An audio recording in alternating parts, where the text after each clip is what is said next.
In today's video, I'm going to teach you how to create an API access token in Hubstaff. This process is straightforward, and I'll guide you through each step to ensure you can seamlessly generate your token without any hiccups. Whether you're integrating with another application or simply need the token for authentication, following these steps will get you the access you need.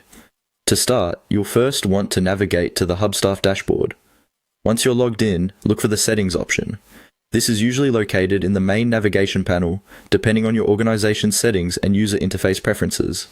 Clicking on Settings will get you one step closer to building your API token. Next, it's time to head to the Organization section within the settings. This area gives you a broad overview of the parameters and configurations you can adjust for your specific organization. Keep an eye out for any options or tabs that may appear under this section to ensure you've accessed the right area. Once you're in the Organization section, find and click on Security and Login. This section is key because it houses all the security-related settings for your organization. Under normal circumstances, anything related to data security, including API tokens, will be found here. So it's an important area to familiarize yourself with. Inside the Security and Login area, search for the API Access Tokens option and click on it. This section is specifically dedicated to managing all your API access tokens.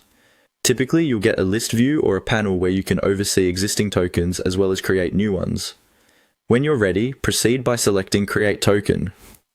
This option is crucial as it allows you to start entering the details specific to the API token you need. Once you've clicked Create Token, you'll be presented with a form needing some specifics. Fill in the details as prompted. Enter a descriptive name for your token. This name should reflect its intended use, helping you easily identify it later.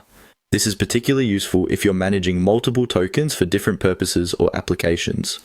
Remember to only provide necessary permissions to ensure the token's security. After you've completed the fill-in details for your token, the final step is to click Create Token again to confirm and generate your new API Access Token. Once created, your token will be displayed. It's imperative to safely store and manage this token, as it acts like a password for accessing the